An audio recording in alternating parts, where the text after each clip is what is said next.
Saudações, pessoal! Salve, salve, galera! Eu sou Voltaire Masaki. E eu sou Guilherme Tanaka. Sejam todos muito bem-vindos a mais um episódio do podcast Seinenka IBR, uma produção da Associação dos Moços da Tenrikyo do Brasil. E hoje voltamos com a segunda parte da entrevista com o Kaoru Murata, secretário da sede missionária Dendocho do Brasil. Isso mesmo. No episódio passado, ele nos contou a respeito de sua experiência trabalhando na sede mundial da Tenrikyo, lá em Chiba. Se você perdeu esse episódio, a gente recomenda muito que você assista, né? Ou ouça, porque ele está muito interessante. Muito mesmo. E hoje a gente vai continuar com a conversa com o secretário Kaoru Murata, que nos contou um pouco sobre a sua percepção de como as atividades da Tenrikyo estão sendo realizadas na atualidade. Então é isso. A gente pode começar? Tudo certo? Roda a vinheta!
Depois do seu relato todo aí sobre a sua experiência de vida no Japão, né? Falando um pouquinho agora sobre atualidades da Tenrikyo, como que você pensa assim? Qual que seria, no seu pensamento, né, a diferença da Tenrikyo do Japão e do Brasil?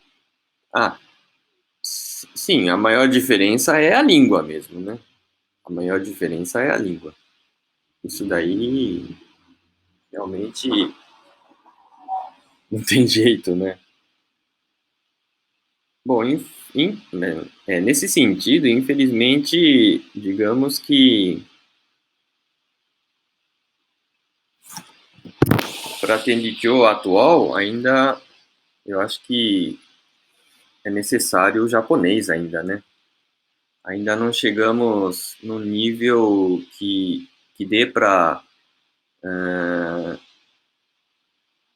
um nível de autonomia ainda, né? Não chegamos no nível de autonomia que dê para tocar esse ensinamento só com o português ou só com outra língua. Mesmo o inglês ainda, eu acho que ainda é um pouquinho difícil, tá um pouquinho muito cedo, né?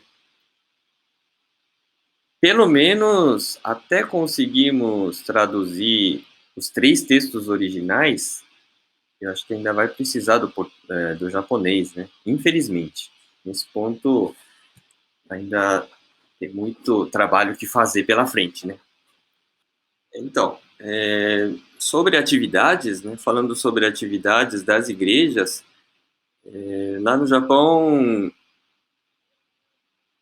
muitas igrejas realizam as atividades de missionamento, né? Aquelas tradicionais, divulgação de porta em porta, discurso de rua, o Kaminar Nagashi, né, que é andar nas ruas cantando o hino Yorozui para divulgar o nome divino, né? Essas atividades tradicionais estão sendo realizadas também. Mas, por outro lado, muitas igrejas atualmente tentam fazer alguma coisa em prol da sociedade também. E a Tenrikyo é muito famosa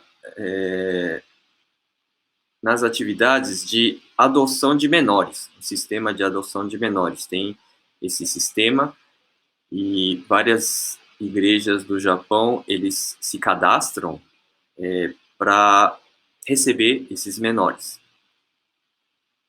receber as crianças, né, cujos pais ficaram proibidos de manter a guarda pela criança, seja por questões de violência doméstica, questões financeiras, né, e etc. E as igrejas da Tendikyo têm uma reputação muito boa nessa área. As igrejas da Tendikyo são muito confiáveis, né? Tem um alto nível de confiabilidade dentro da sociedade japonesa. Então, as igrejas ficam com... As igrejas grandes, né? Tem igreja que cuida de 5, 6 crianças, tem igreja que cuida de 1, 2 crianças. Então, dependendo do tamanho da igreja, também tem essa diferença de número de crianças que eles conseguem cuidar e cuidam dessas crianças até a emancipação, né? Até eles ficarem independentes. E uma outra atividade que ultimamente tem aumentado bastante também, traduzida ao pé da letra, são aqueles refeitórios para crianças. As igrejas escolhem um dia do mês, normalmente é domingo, feriado, eles preparam a refeição, normalmente à tarde, né? Eles preparam a refeição para servir àquelas crianças que estão mais em situação de vulnerabilidade. Mesmo lá no Japão, tem muitas crianças nessa situação. Situação vulnerável no sentido assim, de pobreza também, que não está se alimentando satisfatoriamente bem. As crianças em situação de exclusão social. E também aquelas com falta de vínculos afetivos com a família, né? Então, os pais genéticos acabam não conseguindo cuidar das crianças, não consegue transmitir essa afeição, né? Então, as crianças começam a se sentir excluídas, começam a ficar mais... não saem de casa, né? Então, as igrejas da Tendikyo tentam realizar essa atividade de refeitório para crianças, justamente voltado para essas crianças mais vulneráveis. Então, elas participam, vêm para a igreja e todos almoçam juntos. Isso na situação antes da pandemia, né? Todo mundo almoça junto, aí as crianças conseguem conhecer outras crianças, a igreja prepara várias atividades para... fazem, tipo, atividades recreativas com as crianças, né? Para as crianças, elas sentirem, assim, que realmente elas não estão sós no mundo, né? Que tem outras pessoas que querem ajudar. E para elas sentirem mais, assim, confiança, né? Para não pensar que elas são excluídas da sociedade. Então, tem muitas igrejas que estão atuando nessa área também. Cada vez está aumentando.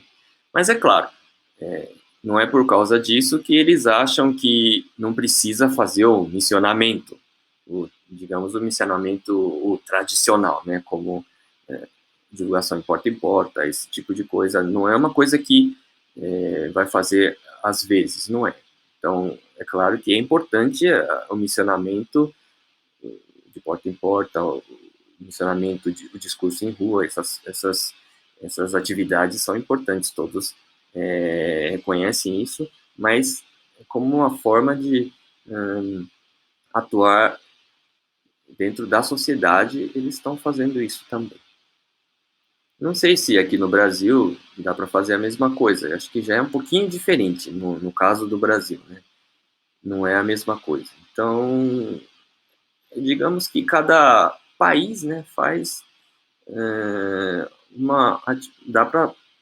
dá para não. É melhor pensar na atividade voltada a cada país, né? A realidade de cada país.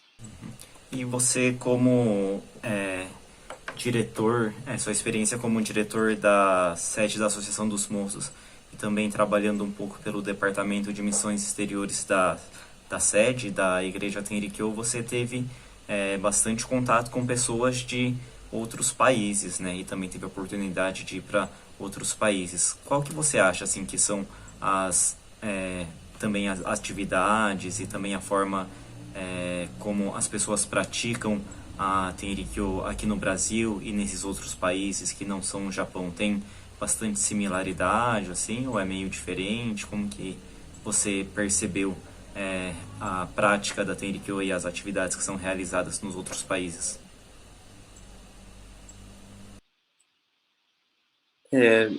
Basicamente, até foi discutido agora há pouco, a questão da língua é muito grande, né? Realmente, a questão da língua é, digamos, uma barreira muito grande. Então, nos países que eu tive a oportunidade de ir, a maioria, digamos, o serviço sagrado é em japonês, né? Só a Coreia que eles cantam em coreano, né? Não cantam em japonês. Mas os outros países, o pessoal cantava em japonês, né? Inclusive cantava e tem muita gente que canta e dança muito bem, mesmo em japonês, né? Mas digamos que, mas não é por causa disso que, por exemplo, quando eu tive a oportunidade de ir para o México, eu participei da divulgação, né, missionamento, caravana de missionamento lá no México. E nós fomos por umas cidades afastadas, né? E, e eu até lembro até hoje que eu fui junto com um moço, né? Inclusive hoje ele já é condutor de uma igreja lá no México. E ele era novo na época, mas ele para fazer ele bateu a porta, né, de uma casa. A mulher ela pediu para a gente entrar e ele antes de ministrar o Sasuke, então ele dirigiu as palavras, né, explicando sobre os ensinamentos, mas ele explicou muito bem. Ele falou sobre coisa emprestada, tomada emprestada, falou sobre as 8 poeiras, né? Inclusive, a senhora que estava ouvindo começou, justamente quando falou sobre as 8 poeiras, né? Ela começou a chorar e depois ela começou a conversar sobre os problemas dela também, né? Então, digamos que olhando né, vendo esse diálogo, vendo esse moço aí fazendo, ministrando, né, sobre o ensinamento, eu achei que realmente a língua é diferente, né? Mas isso não quer dizer que o ensinamento não esteja sendo transmitido de forma errônea, né? Eles estavam falando em espanhol, né? E é claro que eu não entendi tudo, mas eu realmente fiquei muito surpreso como ele estava explicando. Ele estava explicando muito bem. E logo depois não, depois de alguns anos ele foi pro Japão, foi estudar no TLI, ele fez o EFC, né? E agora já virou condutor de uma igreja lá no México, né? Então, a língua realmente é uma barreira muito grande, mas isso não quer dizer que está impedindo totalmente do nosso ensinamento ser transmitido de uma forma certa, né? Isso não é um impedimento. Ainda nessa linha, né, Kaoru, sobre cultura, né, falando culturalmente, na verdade, não sobre cultura, culturalmente, você acha que Odibá mudou culturalmente desde a sua chegada até os dias de hoje? Ou seja, você acha que Odibá está se adaptando mais aos costumes estrangeiros do que seguindo muito mais os costumes japoneses? Eu acredito que mudou bastante. Realmente, nos 20 anos que eu estive ali, eu acho que realmente mudou, sim. Por exemplo, as cadeiras, né?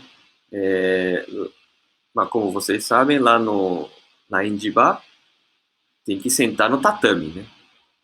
Então, para as pessoas que vêm do exterior, sentar no tatame é complicado. Mas aumentou bastante o número de cadeiras, né, que eles deixam à disposição, principalmente nos meses que tem bastante estrangeiro regressando a Jibá. Antigamente, na época que eu cheguei lá no Japão, em 2000, eu acho que não tinha cadeira ainda, né? Não tinha não estavam preparando as cadeiras, né? E atualmente tem umas cadeirinhas mesmo, assim, nos dias normais, né? É claro que não é cadeira para estrangeiro, é cadeira para os idosos, que não conseguem sentar no tatame. Atualmente no Japão já, né, tem muito idoso e eles não conseguem sentar no tatame. Então, tendo em vista os idosos e também para ajudar os estrangeiros, agora, mesmo nos dias normais, tem umas cadeirinhas lá dentro do santuário, no recinto de reverência, né? Cada recinto, eu acho que, exceto o sul não tem, mas o sul e o norte não tem cadeira, né? Mas no leste e no oeste tem umas 20 cadeiras cada recinto, né? Umas 20 cadeirinhas, e pode ser usado no dia a dia. Então, eu acho que tem mudado bastante. Eles estão muito preocupados com os estrangeiros, né, que estão regressando, que, claro, está aumentando o número de estrangeiros também. Kaoru, nesse último ano, né, a gente foi acometido aí pela pandemia da Covid-19. Como que você acha que isso está afetando, né, a Tenrikyo, assim, em questão, obviamente, das atividades que mudaram bastante, mas também da forma como a gente sente, como a gente entende, como a gente pratica a Tenrikyo, não só no Japão, que você passou um bom tempo lá também, mas aqui no Brasil. Como que você está vendo essas mudanças que estão acontecendo? Com essa pandemia, realmente mudou muita coisa, né? O impacto foi enorme. Por exemplo, só pensando sobre o serviço sagrado, o Tsukinami-sai, né? Serviço sagrado o mensal. Nossos ensinamentos sempre teve como base o presencial, né? O presencial é o básico, né? Ainda mais porque tem um ensinamento da condução, né? É conduzir, você conduzir. Na época da Oyasama viva fisicamente, as pessoas andavam quilômetros, né? Justamente só para reverenciar na residência. E não sabia nem se ia encontrar o Oyasama lá, mas eles iam reverenciar a residência, né? Conduziam, eles praticavam essa condução, né? Então, isso daí sempre esteve na base dos nossos ensinamentos, né? E o serviço sagrado é a mesma coisa, o serviço sagrado mensal, né? Que é a cerimônia mais importante da nossa religião. Sem isso, não tem um Yokigurashi, não vamos atingir a vida plena de alegria e felicidade, né? Então, só pegando o serviço sagrado, não tem como pensar de uma forma virtual, né? Os servidores os servidores do serviço, eles precisam comparecer na igreja, né? A igreja, para realizar o serviço só pode ser realizado no local onde foi permitida a razão de Jibá, a razão de igreja. E onde está consagrado o símbolo divino de Deus Parens, de Oyasama. Então, não tem como fazer de uma forma virtual, né? Então, realmente, a pandemia, o impacto foi muito grande, impedindo de realizar o serviço sagrado da forma ideal, né? Então, só as pessoas que moram na igreja estão conseguindo realizar. Então, nesse ponto, eu acho que, bom, Deus, não é que Deus Parens esteja desanimado, mas é claro que ele vai se animar vendo a sinceridade das pessoas, né? Nossa sinceridade. Então, é complicado nesse ponto, né?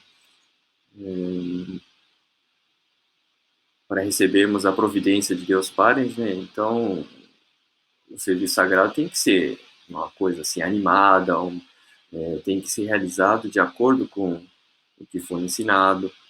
Então, só pensando no serviço sagrado, essa pandemia realmente é uma coisa muito, um impacto muito profundo, né, no nosso ensinamento também. Mas, assim, pensando que Deus Parens está querendo que a gente pare para refletir um pouco, né? Eu não sei se o caminho certo seria assim, mas a gente pode fazer da forma virtual, né? É claro, nesse momento nós temos que nos adaptar. Então, para os fiéis ligados à igreja, tem muita igreja que está transmitindo a cerimônia, né? Então, digamos que nessa atual situação é uma coisa muito boa que para os fiéis poderem participar, né? Só que por outro lado, eu acho que Deus Parens, ele quer que nós reflitamos, né? Depois que acalmar mais essa pandemia, nós, assim, refletir da forma, nossa, como era gratificante conduzir até a igreja, né? Com toda essa proibição, né? Proibido de aglomerar, proibido de sair de casa agora. Então, o importante é refletir, nossa, como é gratificante podermos participar da cerimônia na igreja, podemos vestir né, a roupa e participar como servidor do serviço. Eu acho que é esse ponto que é importante, né? Depois que passar a pandemia, nós temos que refletir nesse sentido, né? E não esquecer que uma coisa importante é a condução. Nós temos que conduzir. Condução no sentido do Yoboku conduzir para a igreja que está ligada, que o Yoboku está ligado, né? E também conduzir para a casa dos fiéis ligados à igreja. Se tem um fiel que está doente, né? Acabando a pandemia, vai presencialmente até a casa desse fiel para ministrar o Sasuke. Atualmente não dá para fazer isso daí, mas temos o Onegai Utome, então, serviço de solicitação. Então, eu acho que é importante não esquecer que uma das bases do nosso ensinamento é realmente a condução, né? É nesse sentido que talvez temos que tomar cuidado, né, para não esquecer. É claro que nesse momento atual temos que fazer as adaptações, né? Mas terminando esse momento difícil, temos que tomar cuidado para não esquecermos das coisas importantes do nosso ensinamento. Bacana, bacana, muito bom. Realmente temos que refletir sobre isso mesmo, né? A importância de estar presente na igreja, não tenha dúvida. E nessa linha, né, Caura, assim, a gente espera que essa pandemia acabe logo, né? Apesar que tá parecendo que ainda vai se arrastar esse ano inteiro, infelizmente, né? Mas assim, acabando tudo isso, né? Como que você vê, quais seriam os próximos desafios, né, para a Tenkyo, assim, no mundo e também falando um pouquinho sobre o Brasil? Desafios da Tenkyo no Brasil e no mundo?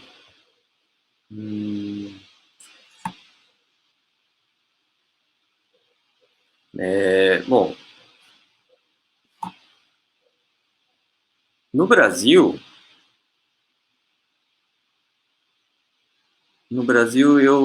eu particularmente, né, eu acho que nós temos que reforçar mais um pouquinho a transmissão vertical da fé.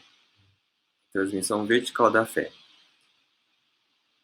Aqui no Brasil, realmente, em se tratando de formação de recursos humanos, eu acho que é muito exemplar. Inclusive, vários outros países, eles também têm estudado esse sistema que tem aqui no Brasil. Eles estão tentando fazer alguma coisa parecida. Lá no Japão também, em Jibá também, eles digamos que reconheceram que realmente esse sistema usado aqui no Brasil está funcionando muito bem, né? Então, nesse ponto, não há dúvidas que o Brasil realmente, a situação atual é uma situação boa, mas acredito que temos que reforçar essa parte da transmissão vertical da fé. É um ponto que vamos ter que trabalhar mais, né? E, é claro, continuar a promover a formação de recursos humanos também. Não é porque está dando certo agora que já é o suficiente, né? E é claro, e essa maior para melhorar, né, essa formação de recursos humanos, é claro que tem o problema da língua também. Então, ao mesmo tempo, temos que, digamos que,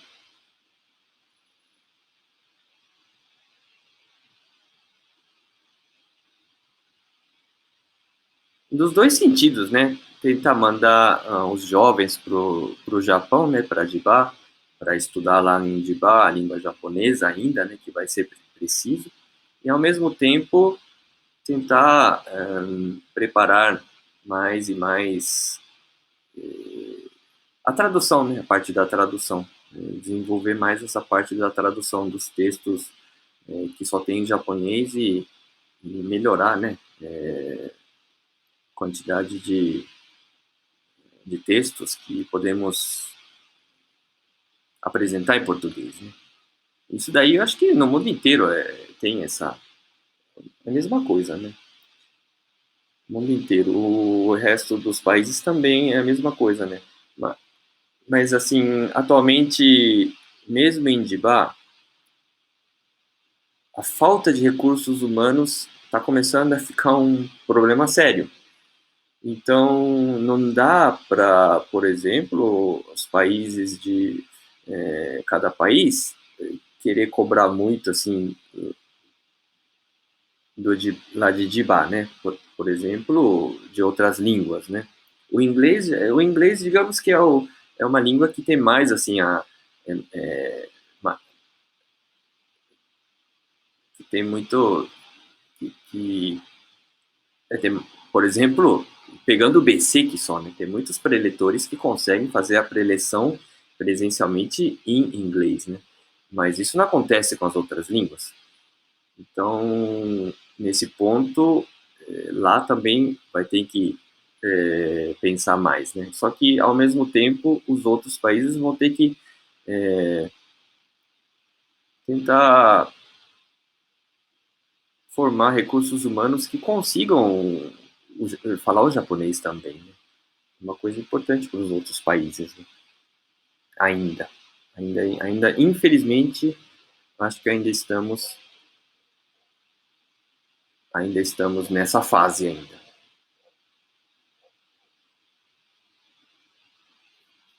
E mais uma coisa aqui no Brasil, né? Aqui no Brasil,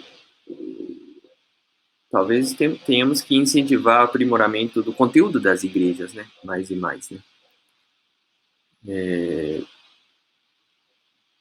Já que tem tantos jovens aqui no Brasil, né? Tem muitos jovens ligados ao nosso ensinamento, né? Então, se conseguíssemos fazer com que eles participassem mais ativamente dentro de cada igreja, né? Realmente seria bem melhor. Então, pessoal, essa foi a entrevista com Kaoru Murata, o secretário da sede missionária Tendocho do Brasil.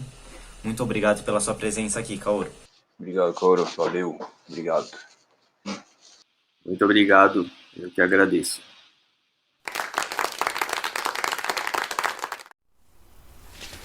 Agora, momento leitura com episódios da vida de Oyasama.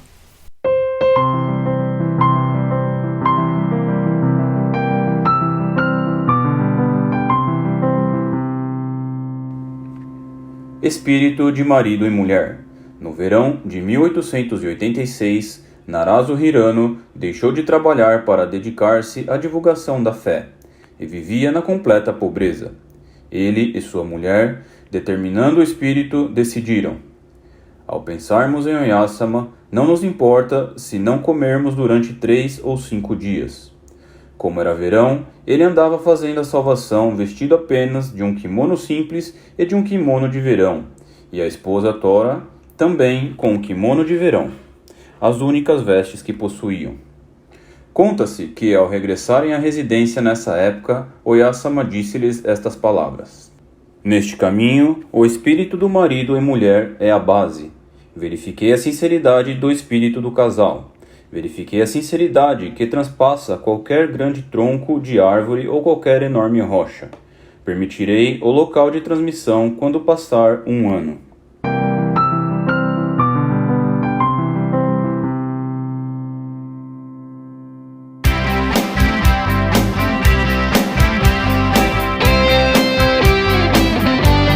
E chegamos ao final de mais um episódio do nosso podcast. Se você tiver alguma dúvida ou comentário, você pode escrever aqui no YouTube ou no podcast, ou nos mandar uma mensagem pelo Instagram, em @seinencaibrasil.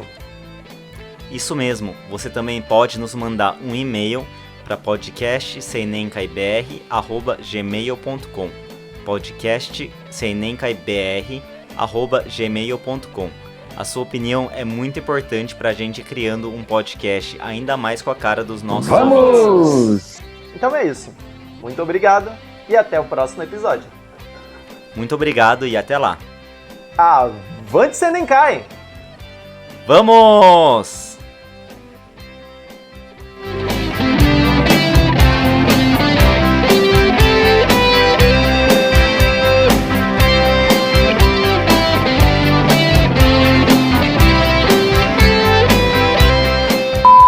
Então é isso. A gente pode começar? Tudo certo. Roda a vinheta. Olha aqui, acabou de pular no meu colo.